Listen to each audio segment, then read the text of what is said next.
जिंदगी में बंदगी तू करना है,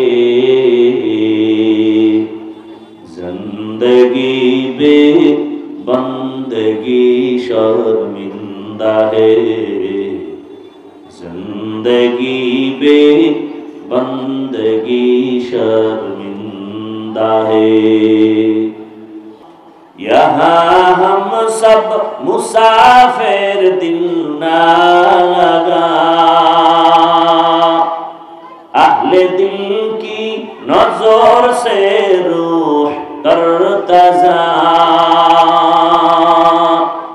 शाह दौलत सब फकीर घर नेक ने है, जिंदगी बे बंदगी शर्मिंदा है, जिंदगी में बंदगी कौन बंदगी, बंदगी बे जिंदगी शर्मिंदगी।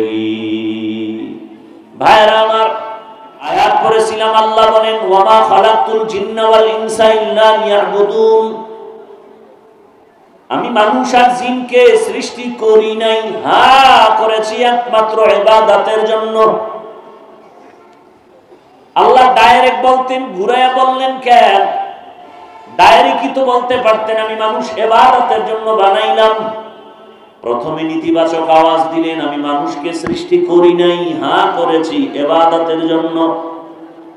আল্লাহ তাআলা মানুষকে জেহেন আর অন্তর খালি করে একটা কথা ঢুকাইতে চাইলেন, ও দুনিয়ার মানুষ, তোমার জেহেন আর অন্তর খালি করে দাও, তোমাকে বানানো হয় নাই। এবার তোমার অন্তরে একটা কথাই ঢুকাও, তোমাকে বানানো হওয়ার একটাই মাত্র কাজ, মরণ পর্যন্ত তোমার জীবনে কাজ একটা, আর কোনো কাজ নাই। ও কাজের নাম কি? ইবাদত। কাজের নাম কি? ইবাদত। এখন ইবাদত কি জিনিস আমরা অনেকেই বুঝি না।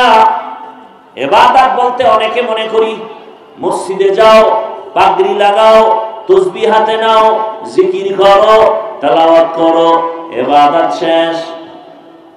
না, এজন্য বুঝেন ভালো করে ইবাদত কি বুঝা লাগবে, ইবাদত কেন করব তাও বুঝতে হবে, ইবাদত কোন সিস্টেমে করব তাও জানতে হবে। ভালো করে বুঝার চেষ্টা করেন ইবাদত কি। এই প্রশ্নের জবাব হলো মানুষের জীবনে প্রতিটি ক্ষেত্রে আল্লাহর হুকুমকে বাস্তবায়ন করে মেনে চলার নাম ইবাদত। আল্লাহর হুকুম মতো জীবন চালানোর নাম ইবাদত। এবার আমাকে বলেন, আল্লাহর হুকুম নাই সংসারে কি? আল্লাহর হুকুম নাই সমাজে? নাই বলতে কিছু আছে? এরে আল্লাহর গোলাম, সংসার কেমনে চালাইবা সেখানেও আল্লাহর হুকুম আছে না নাই? ব্যক্তি জীবনটা কেমনে সাজাইবা, অর্থনীতি কেমনে কল্যাণের পথে আগাইবা, সব বিষয়ে আমার আল্লাহর নীতি নির্ধারণ করা আছে না নাই? দুনিয়াতে বহু নীতি দেখতেছো, পরিবার নীতি, সমাজ নীতি, অর্থনীতি, রাজনীতি আছে না নাই? আল্লাহর জাতের কসম, দুনিয়াতে যত নীতি আছে এর মধ্যে একমাত্র শ্রেষ্ঠ নীতি হলো ইসলামের নীতি। পরিবার নীতি আছে, ইসলামের থেকে একটাও শ্রেষ্ঠ না। সমাজ নীতি ইসলামের থেকে শ্রেষ্ঠ না। রাষ্ট্রনীতি ইসলামে আছে না নাই? আছে, মানে সব নীতির থেকে শ্রেষ্ঠ। আমরা বুঝি না।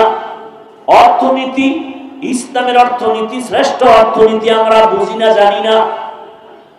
এজন্য ইসলাম নিয়ে গবেষণা করা দরকার, স্টাডি করা দরকার। এ কারণে আমি একটু আগে বলেছি, ইসলাম ছাড়া জমিনে শান্তি আসবে না। ইসলাম কি বলে জানেন? একজন মুসলিম আর একজনের সাথে দেখা হলে কি দিবে? বলেন সালাম। কি বলবে? আসসালামু আলাইকুম। অর্থ কি? সালাম মানে কি? শান্তি। তোমার উপরে শান্তি বর্ষণ হোক। সে আমাকে কি বলবে? ওয়া আলাইকুমুস সালাম, তোমার উপরও শান্তি বর্ষণ হোক। দুই দিক থেকে যখন সালাম চলবে আর শান্তি আসবে না, শান্তি আর শান্তি।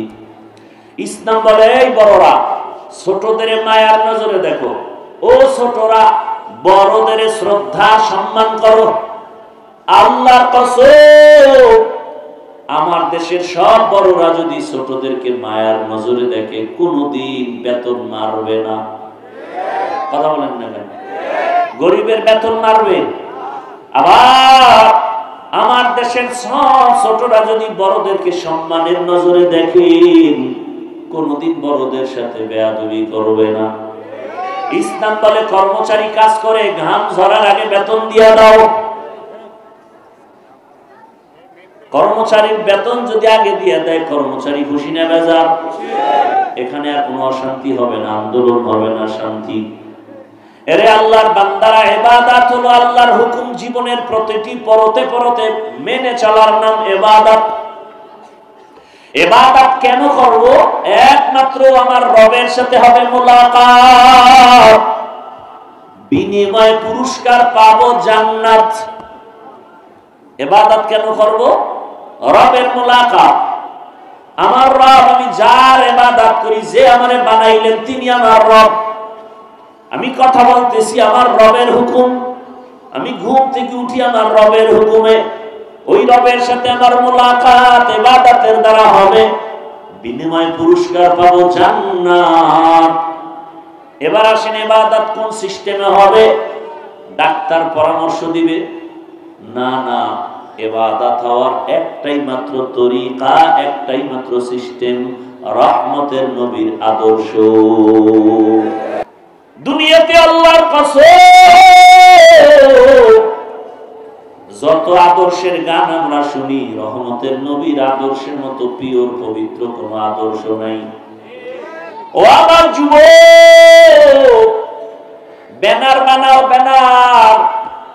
ব্যানারে স্লোগান লেখো, 2 ফিট 3 ফিট ব্যানার বানায় বাজারের মোড়ে মোড়ে টানা আর স্লোগান লেখো। দুনিয়ার সবার আদর্শগুলো নাপাক, একমাত্র মদিনাওয়ালা নবীর আদর্শই পাক। गाहे मुमिन से तो बदल जाती है तकदीर, ये बंदा की कुव्वत नहीं कुदरत का इशारा, ये बंदा की कुव्वत नहीं कुदरत का इशारा। है मर्द खिरद तर्क मासी की जरूरत, है मर्द खिरद तर्क मासी की जरूरत, अब सोहबत सालेह की सवा कोई नहीं चारा, अब सोहबत सालेह की सवा कोई नहीं चारा। मरदूद है पीछे हमें खबर नहीं, लेकिन मरदूद है पीछे हमें खबर नहीं, लेकिन एक वक्त में हालाक जो अमाल है सारा, एक वक्त में हालाक जो अमाल है सारा। খান মেমোরিয়াল এতিমখানা ও হাফিজিয়া মাদ্রাসা হাফেজ ছাত্রদের পাগড়ি প্রদান উপলক্ষে 2 দিনব্যাপী ইসলামী মহাসম্মেলন, সমাপনী দিন 11 নভেম্বর 2025। মহতি এ মাহফিলে উপস্থিত মুহতারাম সম্মানিত সভাপতি পীরে কামেল মুফতি আজিমউদ্দিন শাহ জামালি সাহেব দামাত বারাকাতুহুম, হযরত উলামায়ে কেরাম, অত্র এলাকার বিভিন্ন স্থান থেকে আগত আল্লাহ পাকের আশিকিন, জাকিরিন, শাকিরিন, মুহিব্বিন, মুরব্বিয়ান নিজাম, কলিজার টুকরা আমার সমবয়সী যুবক বন্ধুগণ, স্নেহের ছোট ভাই, পর্দার আড়ালে মা ও বোনেরা, আল্লাহ পাকের দরবারে শুকর জানা আমাদেরকে সুস্থ রেখেছেন, আলহামদুলিল্লাহ। জীবনের এক অমূল্য সম্পদ আমাদের জীবনের সুস্থতা। টাকা পয়সা বাড়ি গাড়ি সব আছে, কিন্তু আপনি আমি অসুস্থ হয়ে জীবনের কোনো দাম নাই। টাকা পয়সা বাড়ি গাড়ি কিছুই নাই, কিন্তু আপনি আমি সুস্থ, এর থেকে সুখিয়া কিছুই নেই। আল্লাহ পাক আমাদের সুস্থতাকে দায়মান কবুল করেন। হাজারো লাখো মানুষের ভেতর থেকে বাছাই করে পৃথিবীর শ্রেষ্ঠ মজলিস বেহেশতের বাগানে আল্লাহ আমাদেরকে হাজির হওয়ার তৌফিক দান করেছেন। মোহাব্বতে আর একবার শুকর আদায় করি আলহামদুলিল্লাহ। দরুদ ও সালাম সৈয়দুল মুরসালিন রাহমাতুল লিল আলামিন শফিউল মুজনিবিন খাতামুন নবিয়্যিন সৈয়দুস সাকালাইন ইমামুল মুরসালিন শফিউ আযম রাসূল আকরাম রহমতে আলম নবিয়ুল আরব আল আজম হাবিবে কিবরিয়া আশরাফুল আম্বিয়া সৈয়দুল আম্বিয়া शफीअ महशर साक़ी कौसर आका नामदार मदीना का ताजदार आफ्ताब नबूवत फ़ख्र मौजूदा सय्यदुल मखलूक़ात हज़रत मुहम्मदुर रसूलुल्लाह की दरूदটা পড়লেন না সাল্লাল্লাহু আলাইহি ওয়া আলিহি ওয়াসাল্লাম। আলিহি শব্দটা বাড়ায় বলবেন। এই একবার যদি পড়ে কেউ সাল্লাল্লাহু আলাইহি ওয়া আলিহি ওয়াসাল্লাম, সাথে সাথে 3টা পুরস্কার আল্লাহ তাকে দান করেন। প্রথম পুরস্কার, তার আমল নামা থেকে 10টা গুনাহ মাফ হয়ে যাবে। দ্বিতীয় পুরস্কার, তার আমল নামায় 10টা নেক যোগ হবে। তৃতীয় পুরস্কার, আল্লাহর দরবারে তার মর্যাদা 10 গুণ বেড়ে যাবে। ওলামায়ে কেরাম লিখেছেন কমপক্ষে প্রতিদিন একজন মুমিন 300 বার দরুদের আমল করা উচিত। কতবার? আল্লাহ আমাদেরকে বেশি বেশি দরুদের আমল করার তৌফিক দান করুন। আমিন। ওলামায়ে হযরত আপনাদের সামনে আলোচনা করেছেন, আমার পরে কেউ করবে? আমার পরেও আলোচনা চলবে, আপনারা শেষ দোয়া করে যাবেন, আল্লাহ সবাইকে কবুল করবেন। উলামায়ে কেরাম আলোচনা করছেন আর করবেন। উলামায়ে কেরামদের কথাগুলো আমাদেরকে সহি তরিকায় আমল করার তৌফিক দান করেন। আমিন। উলামায়ে কেরামের ইজ্জতকে আল্লাহ বেশি বেশি বাড়ায় দেন। আমিন। উলামায়ে কেরামের বিরুদ্ধে যারা চক্রান্ত করে বিভিন্ন ভাবে, আল্লাহ তাদের হেদায়েত দান করেন। আমিন। উলামায়ে কেরামের বিরুদ্ধে চক্রান্ত কেন? এটা একটা আন্তর্জাতিক ষড়যন্ত্রের অন্তর্ভুক্ত। কারণ খুব খেয়াল করবেন, আমাকে কথা বলার আপনারা সুযোগ দিলে আমি বলতে পারি, আপনারা আওয়াজ দিলে চিল্লাচিল্লি করার তো এখানে কিছুই নেই। আমি যদি কোনো প্রশ্ন করি তো আপনি জবাব দিবেন, না চুপ করে শুনবেন, এটাই তো আদব। চিল্লাচিল্লি করেন কেন বলেন তো?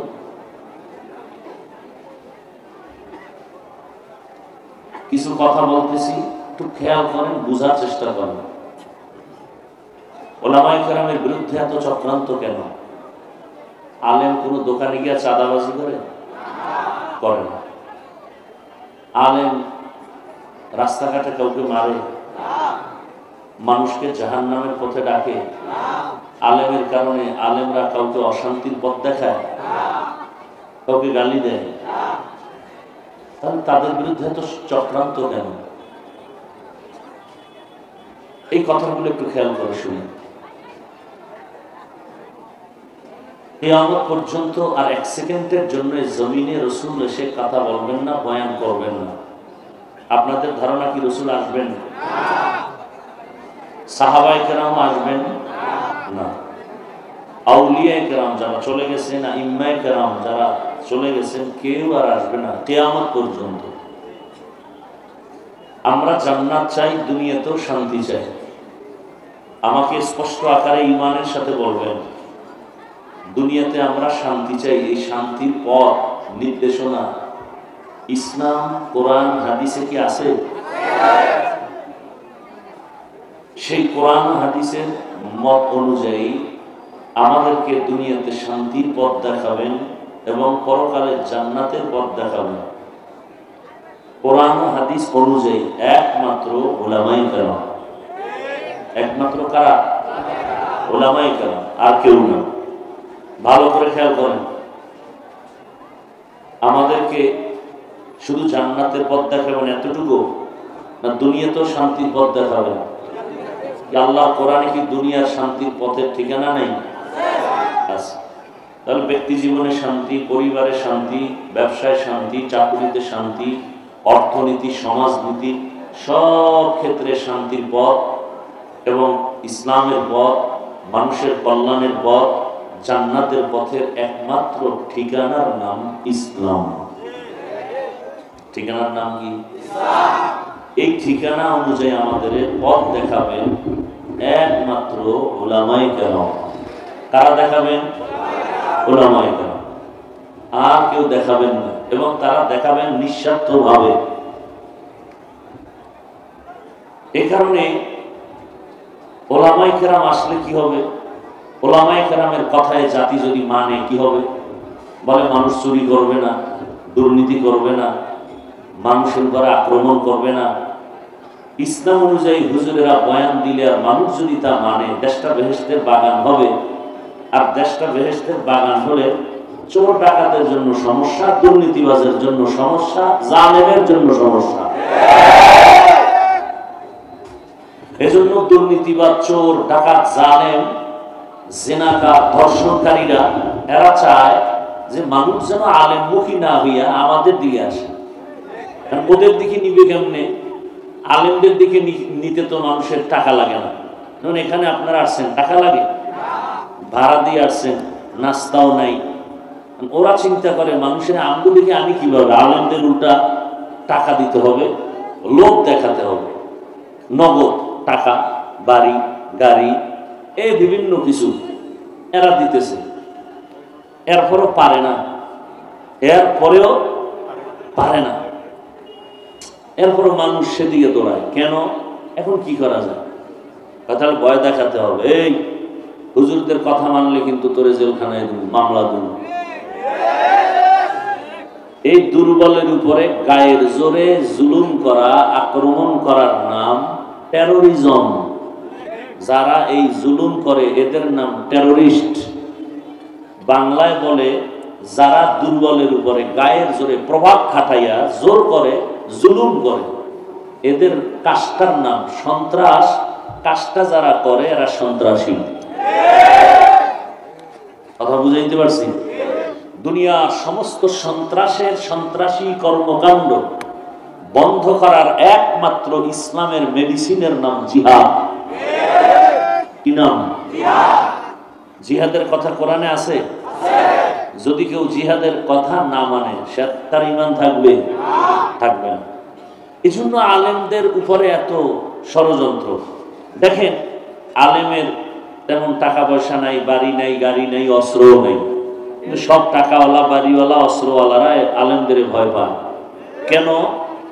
আলেম যদি আজকে হাতে হাত রাখা, যেমন আজকে ঢাকাতে এক সমাবেশ হয়েছে গণভোটের উপরে, শুনছেন না? চরমনাইয়ের হযরত পীর সাহেব হুজুর ইসলামী আন্দোলনের মোহতারাম আমির, এরপরে জামাত ইসলামীর আমির, এরপরে খেলাফত মজলিসের আমির আল্লামা মামুনুল হক সাহেব সহ 8 দল এক, বাকি আর 2-1 লাইনের ওলামায়ে কেরাম। এরা যদি হাতে হাত রাখায় কালকে শপথ নেয় বাংলাদেশে 1 মাস পরে দেশ চালাবে ওলামায়ে কেরাম। এমন কোন মায়ের সন্তানের শক্তি নাই আলেমদের চোখের দিকে কথা বলবে তাকায়া। এজন্য মাথা গরম হয়ে গেছে, আলেম এক হইতে দেওয়া যাবে না। আলেমকে আলাদা রাখার জন্য কত টাকা ইনভেস্ট করতে হবে সেই ফিকিরে আছে একদল। আলেম যেন এক হতে না পারে। আর এটা আমাদের জন্য দুর্ভাগ্য যে আমরা এত বড় সুন্দর সুযোগ পেয়েও আমরা ওলামায়ে কেরাম দিক বেদিক স্বপ্ন দেখি। এটা আমাদের কপাল খারাপ। দেখেন সাধারণ মানুষ কি বলে, আপনারা তো গ্রামের মানুষ, তারা কি বলে, হুজুর সব দেখছি, আপনারা এক হয়ে আসেন। জানি না, নাম বলবো না, জানিও না, জানতেও চাই না, গায়েব বা আল্লাহর কাছে বিচার দিলাম। আলেমদেরকে এক হওয়ার পেছনে যারা বিরোধিতা করে আল্লাহ ওদেরকে কঠোর হস্তে দমন করে দেন। এগুলো হয় না কেন? শুধুমাত্র একটা লোভের কারণে। কিসের কারণে? লোভ, লোভ, দুনিয়ার লোভ। কিসের লোভ? এই লোভ আবার তিন প্রকার। সম্মানের চেয়ারের লোভ, টাকা পয়সা সম্পদের লোভ, আর যৌবনের লোভ। এই তিনটার লোভে বইরা দুনিয়ার সব উল্টা পাল্টা চলে। হয়তো ক্ষমতার চেয়ার পাবো এক লোভে, সকালে এক কথা বিকালে আর এক কথা। না হয় টাকার বস্তা পাবো সেই লোভে, সকালের কথা একরকম, ঘুমের থেকে উঠার পরে কথা আর এক রকম। কথা বলেন না কেন? আর একটা লোভ হলো কি? যৌবনের লোভ। এই তিন লোভে পড়ে আমি হুজুর বলেন আর হুজুর ছাড়া বলেন সবাই উল্টা পাল্টা চলে, ব্যালেন্স নাই, নীতি কোনো আদর্শ নেই। আল্লাহ হেদায়েত দান করেন।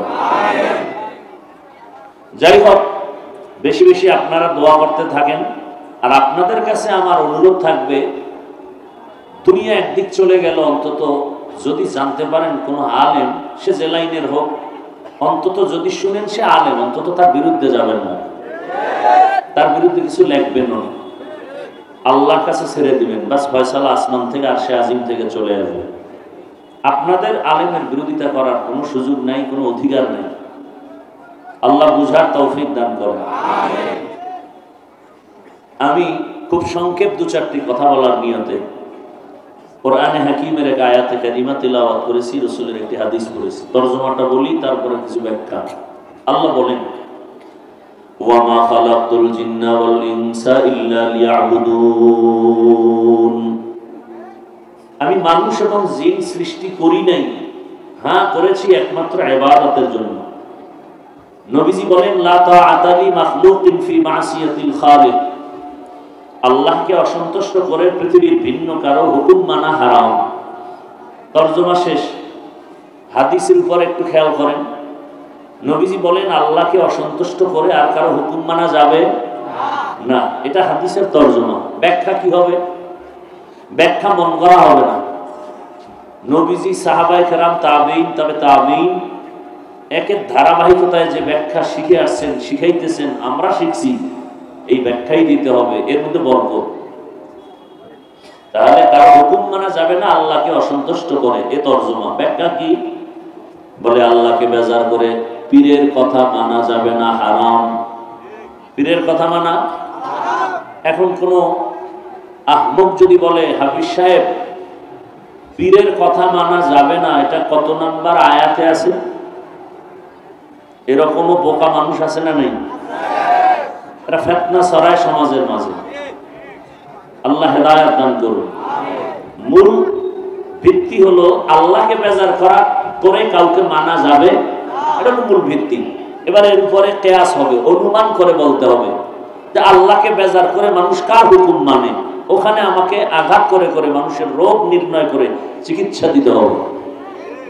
আল্লাহকে বেজার করে নেতার কথা মানা হারাম। আল্লাহকে অসন্তুষ্ট করে নেত্রীর কথা মানা হারাম। আল্লাহকে অসন্তুষ্ট করে কোনো ব্যক্তির কথা মানা হারাম। মা বাবার কথা মানা হারাম। দুনিয়াতে এক কথায় জবাব, সবাইকে অসন্তুষ্ট করা যাবে কিন্তু আল্লাহকে বেজার করা যাবে না। এটা হলো ফাইনাল কথা। এখন প্রশ্ন হলো, আল্লাহকে বেজার করা যাবে না কেন, আর দুনিয়ার সবাইকে বেজার করা যাবে কেন? এর এক নম্বর কারণ, দুনিয়ার সবাই হলো স্বার্থপর। আমার আল্লাহ আমাদেরকে মহব্বত করেন, কোনো স্বার্থ নেই। দুনিয়ার সবাই ক্ষণস্থায়ী, আজ আছে কাল থাকবে না। আমার আল্লাহ কি? হুয়াল হাইয়ুল কাইয়্যুম, চিরঞ্জীব, চিরস্থায়ী। দুনিয়ার সবাই স্বার্থের জন্য আমাদেরকে মায়া করে, দয়া করে। আল্লাহ পাক স্বার্থের জন্য আমাকে মায়া করেন না।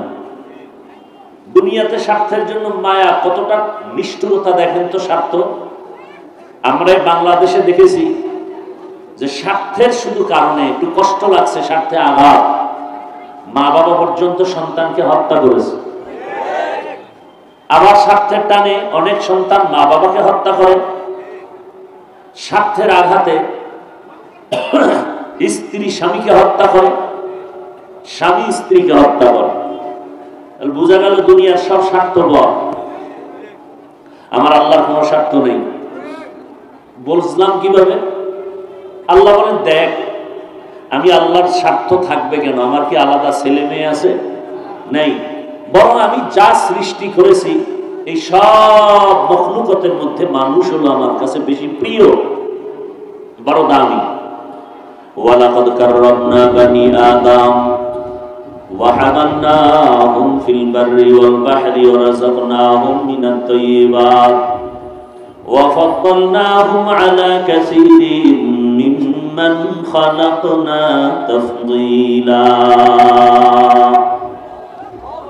আল্লাহ তাআলা বলেন, আমি বনি আদমকে সৃষ্টির শ্রেষ্ঠ মর্যাদা দিলাম। আল্লাহ বলেন, আমি বনি আদমকে সৃষ্টির শ্রেষ্ঠ মর্যাদা দিয়েছি। তো বনি আদম বড় দামি। আল্লাহ বলেন, আমি এদের জন্য জমিনে চলার রাস্তা করলাম, পানির মধ্যেও চলার ব্যবস্থা করে দিলাম। দুনিয়াতে সব প্রাণীরাই চলে, তার আলাদা রাস্তা আছে। সাপ চলে, তার রাস্তা আছে। ব্যাঙ চলে, রাস্তা আছে। বাঘ ভল্লুক চলে, ওদেরও রাস্তা আছে। পিপিলিকা চলে, তারও কি আছে? রাস্তা আছে। এই যে উপরে বিমান চলে, বিমান চলে না, হাওয়ার মধ্যে চলে, টোটালটা বাতাসের উপরে নির্ভর। কুদরত কার? মা তার বাচ্চাকে সুজি পাকায়া খাওয়ায়।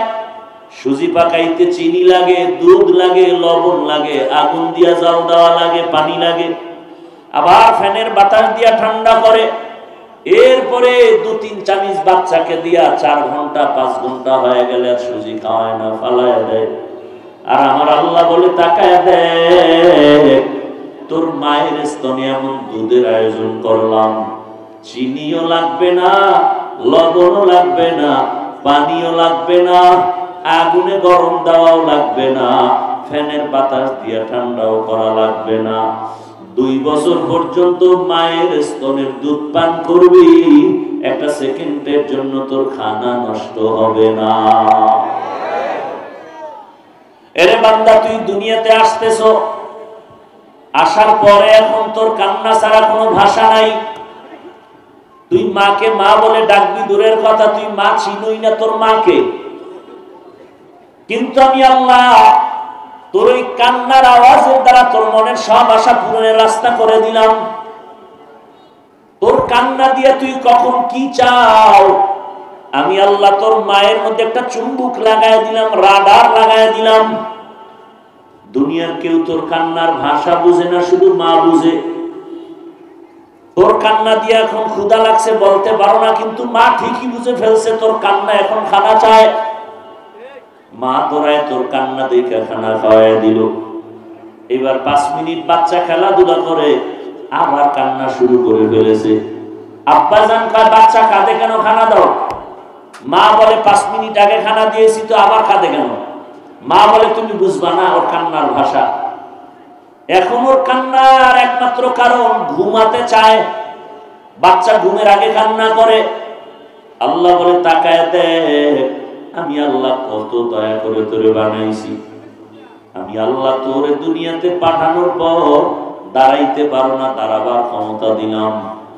বড় হয়ে গেছে, এখন অন্য তরকারি খাবি, দুনিয়ার খানা খাবি, দাঁত লাগবে, পারবি না। তোর আব্বা আম্মা কোনোদিন বলেন, আল্লাহ আমার সন্তান দিলা, দাঁত দিলা না কেন? তোর মা বাবাও চায় নাই, তুইও চাও নাই।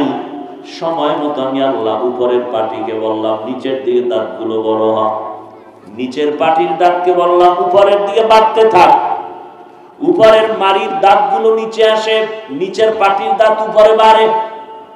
2 দিক থেকে বাড়তে বাড়তে একটা লেভেল পজিশনে আসা মাত্র আল্লাহ বলেন, স্টপ। আল্লাহ বলেন, আমি যদি আবার থামায় না দিই আর দাঁত বাড়তেই থাকে, তাহলে উপরেরটা নিচের দিকে যাবে, নিচেরটা উপরের দিকে ক্রস হয়ে যাবে। আল্লাহ বলেন, সময় মতো আবার আমি থামায় দিলাম, তবে দাঁতের পাওয়ার কম। তোর মা বাবাই বলেন, আল্লাহ কম পাওয়ারের দাঁত দিলা কেন, ফুল পাওয়ারেরটাই দাও ফালাইয়া। সময় মতো আমি এই দাঁত ফালাইয়া আবার ফুল পাওয়ারের দাঁতটা তোরে দিয়ে দিলাম। আমি মাওলার মতো একজন দয়ার মালিক আর পাইছো কিনা বলো? আমি আল্লাহ, তুই চাওয়ার আগে সূর্যের আলো দিলাম ফ্রি, তোর প্রয়োজন হবে বাতাস দিলাম ফ্রি, তোর অতি প্রয়োজন পানি দিলাম ফ্রি, তোর রাতে একটু ক্লান্তি আসে, ঘুমে দরকার, স্বাস্থ্য না হয় ঠিক হবে না, দিলাম রাতের ঘুম। তুই ঘুমাবি, তোর মাথার নিচে কি দিবি? বালিশ।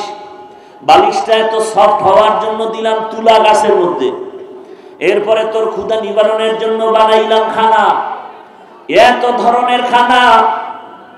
চাল খাবি তুই, ভাত খাবি, চাল খাবারে দিলাম, রুটি খাবি ঘন্টাও খাবারে আটকায় দিলাম, তরকারি লাগবে তাও দিলাম, তরকারি পাকানোর মশলা লাগবে তাও আমি দিছি, তোর বাবায় দেয় নাই। পেঁয়াজ রসুন হলুদ মরিচ এলাচি দারুচিনি কে দিছেন? কিন্তু সে আল্লাহকে চিনি না। আল্লাহ পাক রব্বুল আলামিন আগুন দিলেন পাকানোর জন্য, আল্লাহ সব ব্যবস্থা করেছেন, তরকারি পাকায় খাও। এখনকার কতদিন খাবো, এক তরকারি ভালো লাগে না, কি খাবি? মাছ খাবি, যা নদীর মধ্যে হালাল করে দিলাম। মাছ খাওয়ার পরে বলে ভালো লাগে না, অন্য কি খাবো? খায় গোশত খাবি, হালাল করে দিলাম, খা। উটের গোশত খা, দুম্বার গোশত খাও, বকরির গোশত খাও। এবার খানার টেবিলে গোশত আছে, মাছও আছে, তরকারি আছে, ভর্তা আছে, রুচি নেই। কি নাই? আল্লাহর বান্দা এখন দৌড়ায় ডাক্তারের কাছে রুচির ঔষধের জন্য। আল্লাহ বলেন রুচির ঔষধ ডাক্তার থেকে নেওয়া লাগবে না, তোর খানার রুচি বাড়ানোর ঔষধ আমি তৈরি করে দিছি। একটা শশা ল, দুইটা টমেটো ল, একটা কাঁচামরিচ ল, এটি দিয়া সালাদ বানা। সালাদ বানায় ভাতে টান মারবি, দেখবি তরকারি ছাড়া 3 প্লেট নাই। কি এর সাথে আরো মজা নিবি, লেবু ল, আরো মজা। সালাদ দিয়া তরকারি ছাড়া খাওয়া যায় না, কথা বল না কেন? একটা কাঁচামরিচ একটা কামড় দাও, দেখবা 3 লোকমা জাগায় না, ঠান্ডা হবে না। রুচির ঔষধ আমার আল্লাহ দিয়া দিলেন, সূর্য দিলেন তোমার আমার জন্য, জমিনটাও তোমার আমার গোলাম, মাছ তোমার আমার গোলাম। নদীর মাছ যদি কোনোদিন জেলেদের কাছে ধরা না দেয়, কোনো জেলে মাছ ধরতে পারবে না। গাভীটার থেকে দুধ দহন করে বাসায় নাও, গাভী যদি লাথি মারে কোনো আদম সন্তান দুধ নিতে পারবা না। বরং গাভীটা তোমার কাছে এতটা দুর্বল, বাচ্চারে না দিয়া সব বনি আদমের দিতেছে, কোনো রাগ নাই। বরং গরু শুকর আদায় করে বনি আদম খাইয়া তোমার ইবাদত করবে, আমি ধন্য হয়ে গেলাম। আল্লাহ তাআলা এত কিছু দিয়া কি চান? আল্লাহ কয় আমি কিছুই চাই না, বরং তুই তোর সময়টাকে কাজে লাগা, ব্যবসা কর, চাকরি করো, লেখাপড়া করো, সব করো।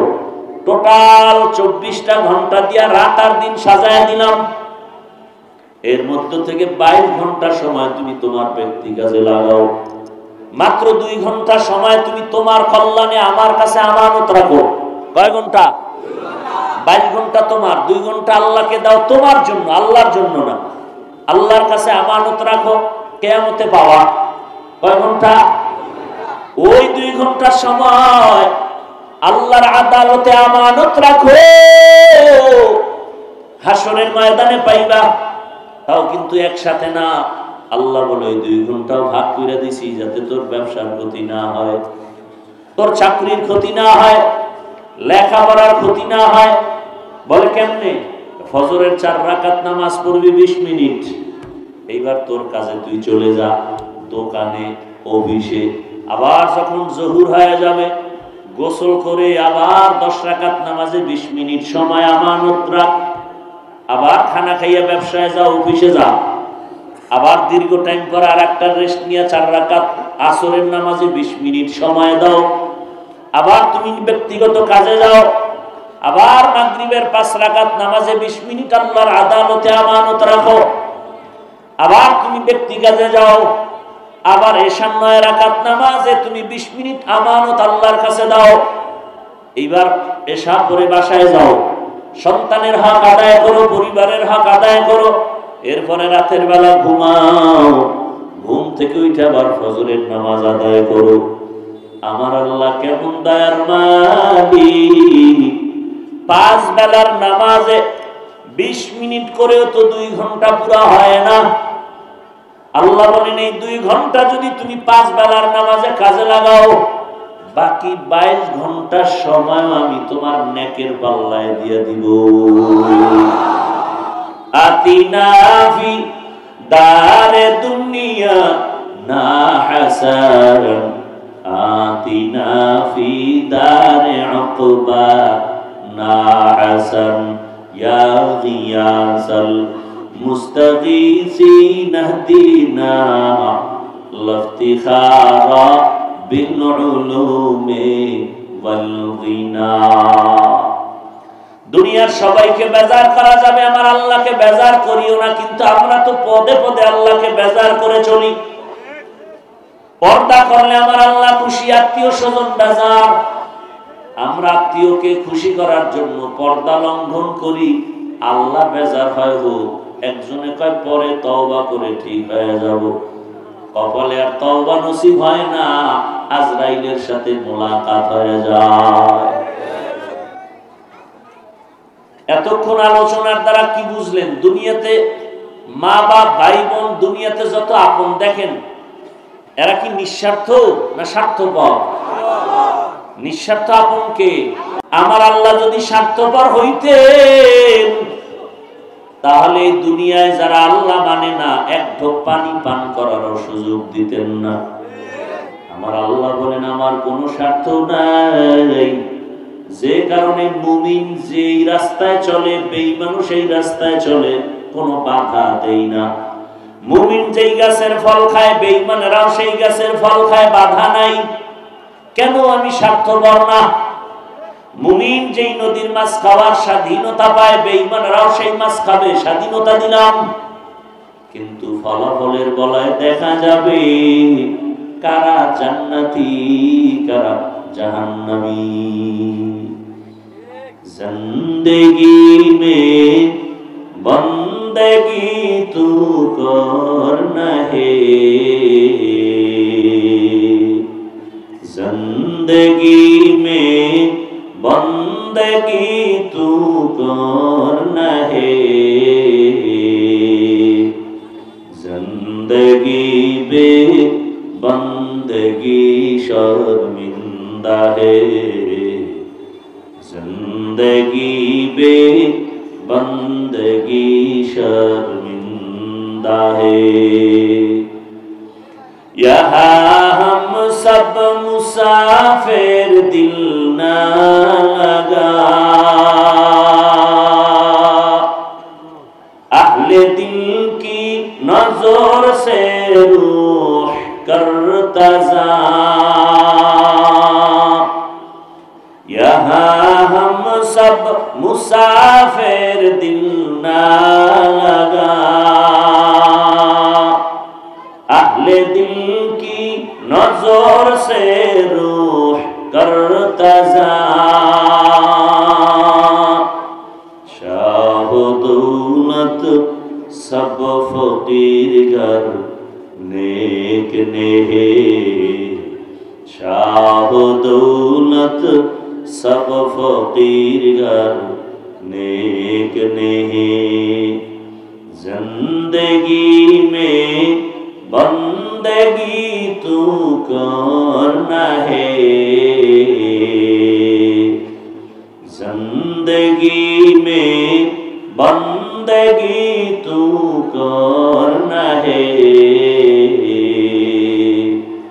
जिंदगी में बंदगी शर्मिंदा है, जिंदगी बे बंदगी शर्मिंदा है, जिंदगी में बंदगी कौन बंदगी, बंदगी बे जिंदगी शर्मिंदगी। भाईरा আমার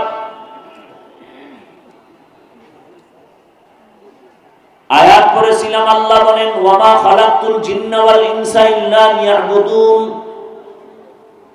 আমি মানুষ আর জিনকে সৃষ্টি করি নাই, হ্যাঁ করেছি একমাত্র ইবাদতের জন্য। আল্লাহ ডাইরেক্ট বলতেন, ঘুরাইয়া বললেন কেন? ডাইরেক্টই তো বলতে পারতেন আমি মানুষ ইবাদতের জন্য বানাইলাম। প্রথমে নেতিবাচক আওয়াজ দিলেন, আমি মানুষকে সৃষ্টি করি নাই, হ্যাঁ করেছি ইবাদতের জন্য। আল্লাহ তাআলা মানুষকে জেহেন আর অন্তর খালি করে একটা কথা ঢুকাইতে চাইলেন, ও দুনিয়ার মানুষ, তোমার জেহেন আর অন্তর খালি করে দাও, তোমাকে বানানো হয় নাই। এবার তোমার অন্তরে একটা কথাই ঢুকাও, তোমাকে বানানো হওয়ার একটাই মাত্র কাজ, মরণ পর্যন্ত তোমার জীবনে কাজ একটা, আর কোনো কাজ নাই। ও কাজের নাম কি? ইবাদত। কাজের নাম কি? ইবাদত। এখন ইবাদত কি জিনিস আমরা অনেকেই বুঝি না। ইবাদত বলতে অনেকে মনে করি মসজিদে যাও, পাগড়ি লাগাও, তাসবিহ হাতে নাও, জিকির করো, তেলাওয়াত করো, ইবাদত শেষ। না, এজন্য বুঝেন ভালো করে ইবাদত কি বুঝা লাগবে। ইবাদত কেন করব তাও বুঝতে হবে, ইবাদত কোন সিস্টেমে করব তাও জানতে হবে। ভালো করে বুঝার চেষ্টা করেন ইবাদত কি। এই প্রশ্নের জবাব হলো মানুষের জীবনে প্রতিটি ক্ষেত্রে আল্লাহর হুকুমকে বাস্তবায়ন করে মেনে চলার নাম ইবাদত।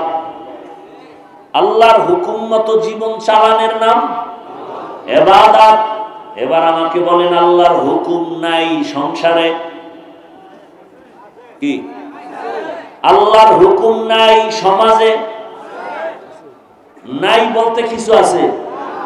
এরে আল্লাহর গোলাম, সংসার কেমনে চালাইবা সেখানেও আল্লাহর হুকুম আছে না নাই?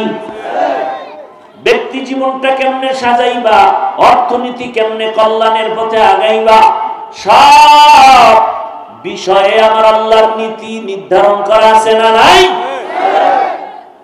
দুনিয়াতে বহু নীতি দেখতেছো,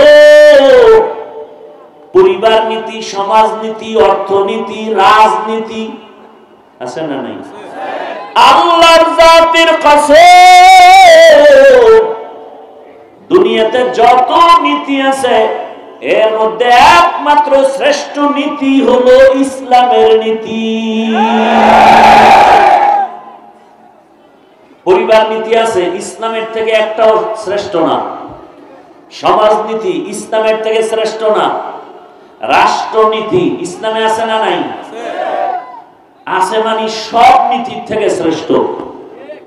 আমরা বুঝি না অর্থনীতি, ইসলামের অর্থনীতি শ্রেষ্ঠ অর্থনীতি আমরা বুঝি না, জানি না। এজন্য ইসলাম নিয়ে গবেষণা করা দরকার, স্টাডি করা দরকার।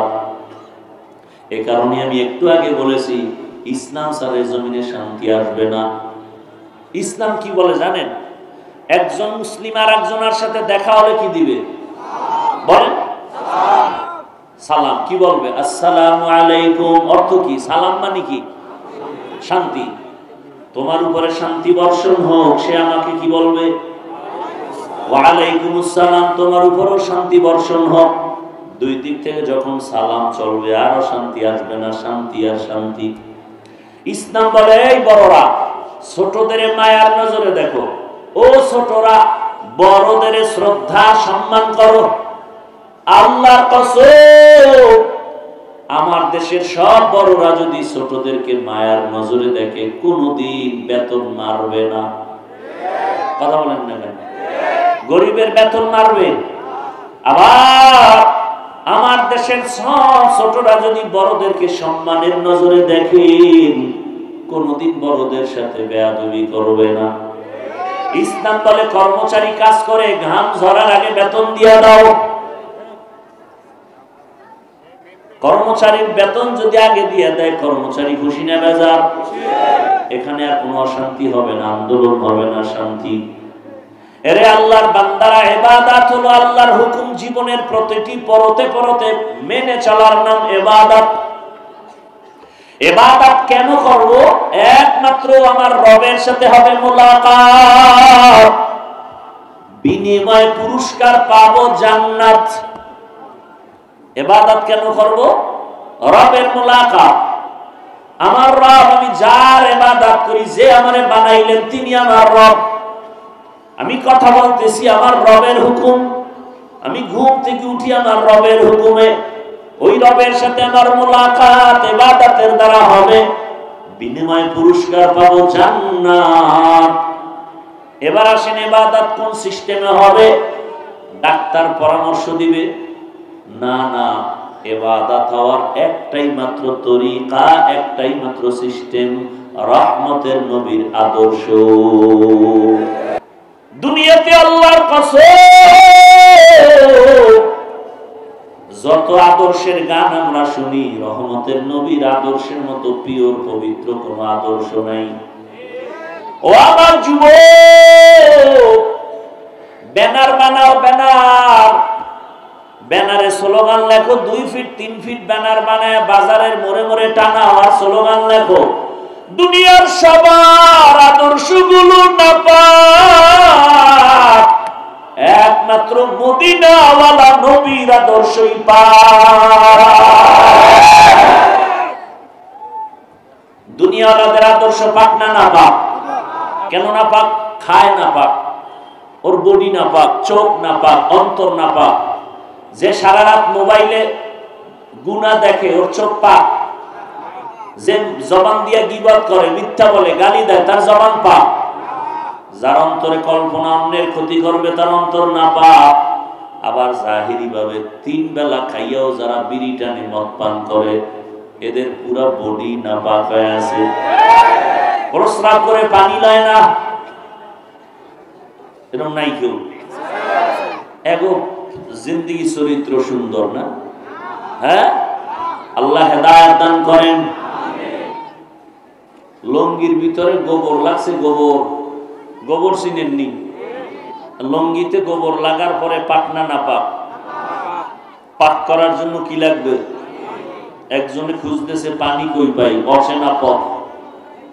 খুঁজতে খুঁজতে পানি পায় না, মাথা গরম, ঘাম। একজনে কয়, তোমার এত পেরেশানি কেন, ঘাম কেন? কয়, গোবর লাগছে কাপড়ে, ধোয়ার জন্য, পাক করার জন্য পানি খুঁজি পাই না। ওই লোক বলে, তুমি কি তার সেরা নাকি? তোমার নিজের কাছেই তো স্পেশাল পানি আছে। কি আছে? ওই পানির নাম কি? প্রস্রাব। ওহো, আধা ঘন্টা আগে তুই আসিলি কই? এই বুদ্ধিটা যদি আগে দিতি, আমার এই ঘাম ছুটানো লাগতো না। এই বুদ্ধি আমার তো এই জীবনে কেউ দেয় নাই। ওই বেচারা ঠিকই তার সেরার মতো প্রস্রাব দিয়ে, গোবর দিয়ে বলাইছে। বলেন তো কাপড় পাক? কেমন না পাক? আগের থেকে একটু কম না বেশি? গোবরের না পাক, প্রস্রাবের পানি দিয়ে ধুইলে যেমন না পাক আরো ছড়ায় যায়। যে নামাজ নাই, রোজা নাই, সুদ খায়, ঘুষ খায়, ধর্ষণ করে, চুরি করে, ডাকাতি করে, নাপাক খায়, মদ পান করে, এর যদি কেউ আমার ঘরটা পাক করে দাও, এই এলাকার ঘর পাক হবে না, আরো নাপাক হয়ে যাবে। ভাইরা আমার, এই জন্য বলি, বাবা তুমিও নিজের নাপাক করো না। ভোট দিবা ঠিক আছে, কিন্তু টাকা খাইও না, হারাম। তোমার ইবাদত ওই রাত্রে শেষ। আল্লাহ হেদায়েত দান করুন। ভাইরা আমার, এমন একজনকে নির্বাচন করো যার দ্বারা দেশের উপকার হবে, জাতির উপকার হবে, ইসলামের উপকার হবে। 13 জনের দোয়া চায়, হাফিজ ভাই দোয়া করেন। 13 জন এমপি একই এলাকায় যদি দাঁড়ায় আর দোয়া চায়, 13 জনের বিজয়ের দোয়া করা, এটা দোয়া হলো? এটা চালাকি। কি দোয়া করা যায়? আল্লাহ যার দ্বারা দেশের উপকার হবে, জাতির উপকার হবে, ইসলামের উপকার হবে, তাকে তুমি বিজয় দাও। কথা ঠিক না? আর কোন ঝামেলা আছে? ভাইরা আমার, তো ইবাদত হতে হবে একমাত্র মদিনাওয়ালা রাসূলের আদর্শ মতো, কারণ আমার নবীর আদর্শ পাক, বাকি আদর্শ না পাক। এটা কোন থানা? ফুলপুরের মুসলমান। হাজারো সমুদ্রের মাঝে যদি একজন শিক্ষিত বাবা দাঁড়ায়, বলো হাফিজ ভাই, নবীজির আদর্শ থেকে আরো সুন্দর আদর্শ আর একজনের মধ্যে আছে, যদি কেউ বলতে পারো বুঝাইয়া, আমি নবীজিরটা বাদ দিয়ে তারটা নিব, সোজা কথা। নবীরটা বাদ দিয়ে আমি তারটা নিব, যদি কেউ বলতে পারো হাফিজ ভাই নবীজির আদর্শ থেকে আরো সুন্দর আদর্শ আছে জিয়াউর রহমান সাহেবের ভেতরে, শেখ মুজিবুর রহমান সাহেবের ভেতরে, তাহলে আমি রসুলেরটা বাদ দিয়া তারটা নিব, সোজা কথা। আমি আমারটা বলতেছি, কিন্তু কেউ পারবে বলতে? সম্ভব হবে? সাহস হবে?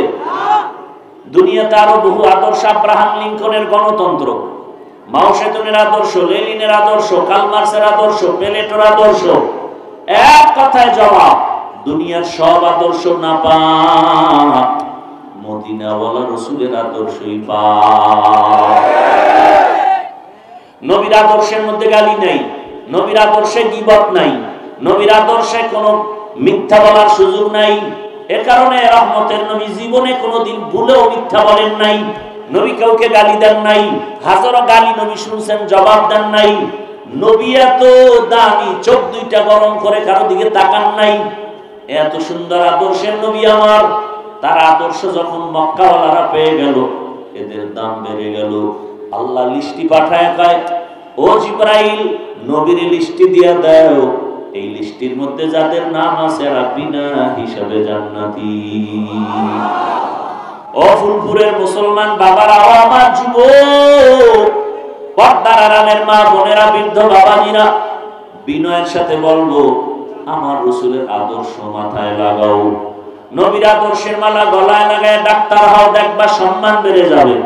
নবীর আদর্শের মালা গলায় পরে তুমি ইঞ্জিনিয়ার হও, দেখবা সম্মান বেড়ে যাবে। নবীর আদর্শের মালা গলায় পরে নামাজ পড়ো, মা বাবার দোয়া নাও, শিক্ষকের দোয়া নাও, আলেমের দোয়া নাও, দেখবা তুমি ডিসি হলে সম্মান বেড়ে যাবে, এসপি হলে সম্মান বেড়ে যাবে। এখন দেখো ও যুবক বাবারা, তোমার মতো যুবক রাস্তায় গাড়ি চালায়, জেনারেল লাইনে, জীবনে আরবি পড়ে নাই, মাদ্রাসায় যায় নাই, তাকায় দেখো স্কুল কলেজে পড়ে, নামাজও পড়ে নাই, র্যাব, আর্মি, পুলিশ, বিডিআরের চাকরি করে, নামাজ পড়ে। তুমি নিজের বিবেক থেকে জবাব দাও, তুমি পারো না কেন?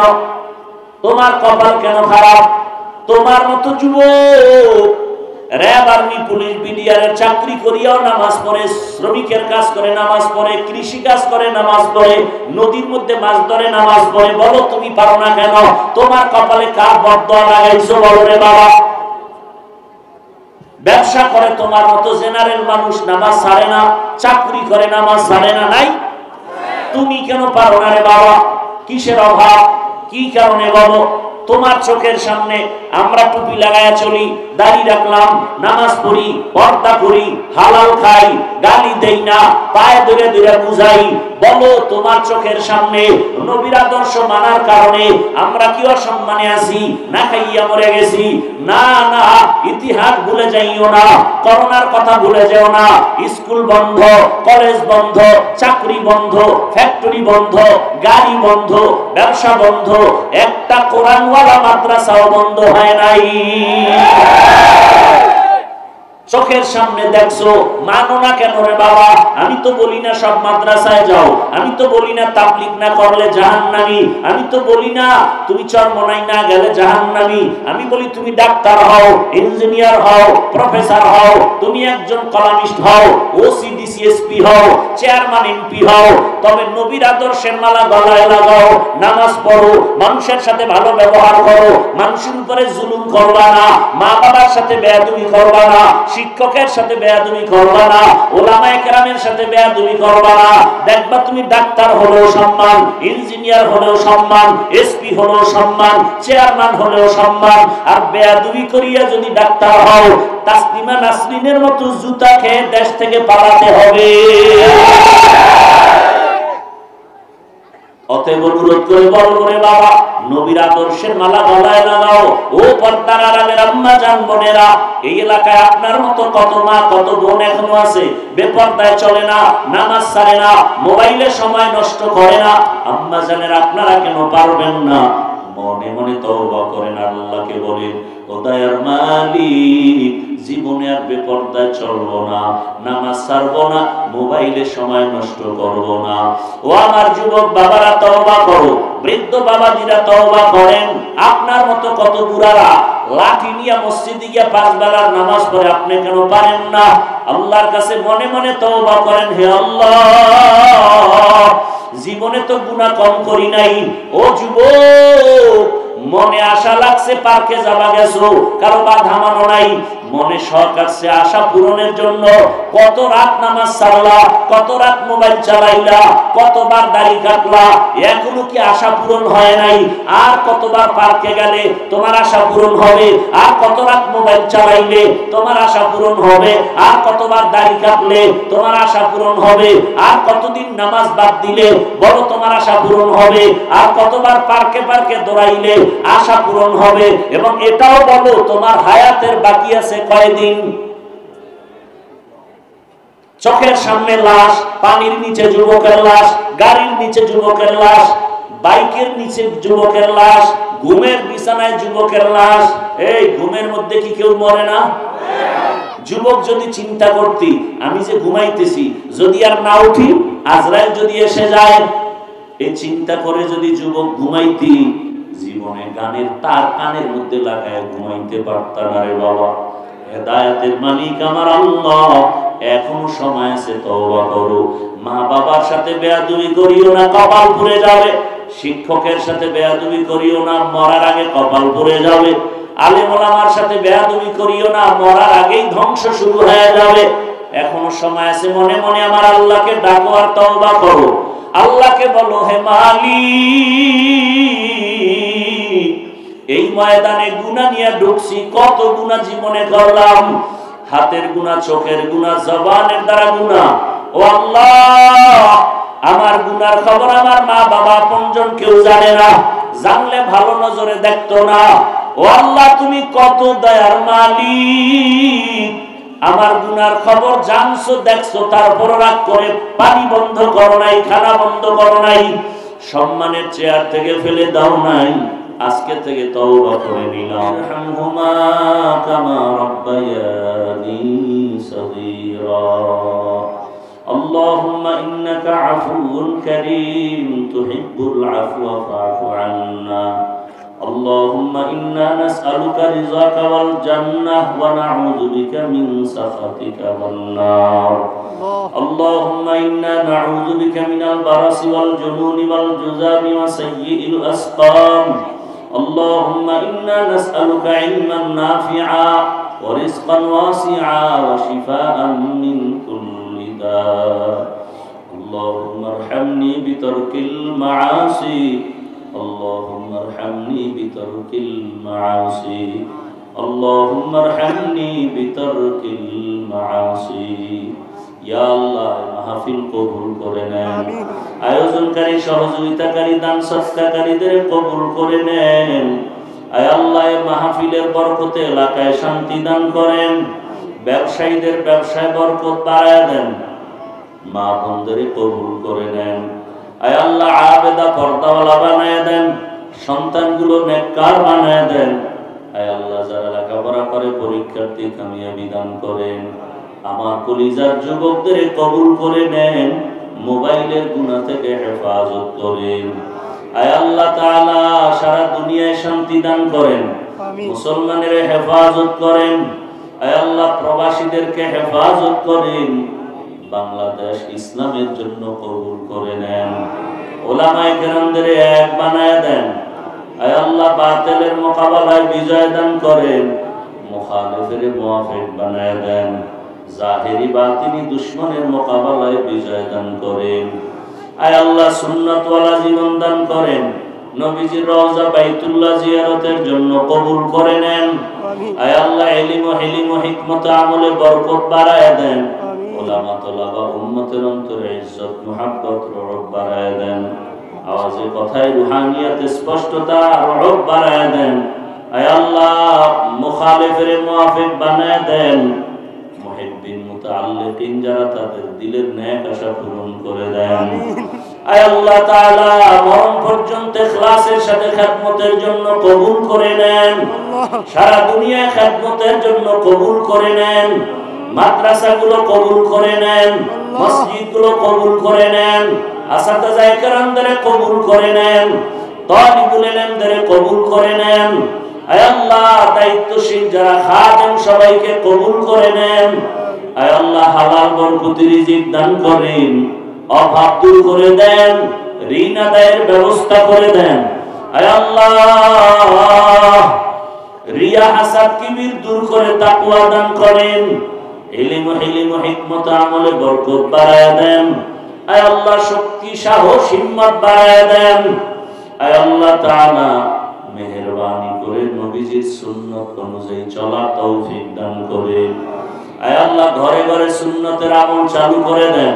5 ওয়াক্ত নামাজ বা জামাত আদায়ে তৌফিক দান করেন। নামাজ কাজা হওয়া থেকে হেফাজত করেন। সমস্ত নেক আমলগুলো ইখলাস ও আজমতের সাথে দায়মি ভাবে আদায়ে তৌফিক দান করেন। আয় আল্লাহ আমরা যারা হাত তুলেছি জানি না এখানে কারা ইয়াতীম, জীবনে আর কোনোদিন বাবা বলে ডাক দিতে পারবে না, বাবার চেহারাটাও দেখবে না রে আল্লাহ। কে যেন মা হারা অসহায়, কে যেন ভাই হারা, কে বোন হারা, কে যেন সন্তান হারা অসহায়, গুনাহের কারণে দিলটা পাথর, চোখে পানি নাই, কান্না আলা চক্ষু দান করেন। আয় আল্লাহ সব মুরব্বি যারা আত্মীয় স্বজন কবরকে জান্নাত বানায়া দেন আল্লাহ। যারা বেঁচে আছেন দীর্ঘ নেক হায়াত দান করেন। আয় আল্লাহ আম্বিয়ায়ে কেরাম, সাহাবায়ে কেরাম, শুহাদায়ে কেরাম, আউলিয়ায়ে কেরাম, আসাতিজায়ে কেরামদের মাকাম জান্নাতে উঁচু বানায়া দেন। আয় আল্লাহ ইজ্জতের জীবন দান করেন, সারা দুনিয়ায় খিদমতের জন্য কবুল করে নেন। চলার পথে আমাদের জান মাল হাল পরিবার ইজ্জতের সাথে হেফাজত করেন। আয় আল্লাহ দীর্ঘ নেক হায়াত দান করেন। ইয়া হাইয়্যু ইয়া কাইয়্যুম, আয় আল্লাহ সুস্থতার নিয়ামত বাড়ায় দেন, দীর্ঘ নেক হায়াত দান করেন। আয় আল্লাহ দীর্ঘ নেক হায়াত দান করেন। ঋণের বোঝা মাথায় কুদরতের দ্বারা আদায়ের ব্যবস্থা করে দেন। ইজ্জতের জীবন দান করেন। সামিঈন ও নাজিরিনদের অন্তরে ইজ্জত মুহাব্বত রূহ বানায় দেন আল্লাহ। সাবিরিন শাকিরিন যাকিরিনদের অন্তর্ভুক্ত করে দেন। আয় আল্লাহ মিথ্যা মামলা থেকে চিরমুক্তির ব্যবস্থা করে দেন আল্লাহ। নবীজির মুহাব্বতে আমাদের দিলের নেক আশা পুরায় দেন। আমাদের দোয়া মুনাজাত কবুল করে নেন। হাসবুনাল্লাহু ওয়া নি'মাল ওয়াকিল, নি'মাল মাওলা ওয়া নি'মান নাসির। সাল্লাল্লাহু তাআলা আলা খাইরি খালকিহি মুহাম্মাদিন ওয়া আলিহি ওয়া আসহাবিহি ওয়া আজওয়াজিহি ওয়া আহলি বাইতিহি আজমাইন। আমিন আমিন আমিন বিরহমাতিকা ইয়া আরহামার রাহিমিন।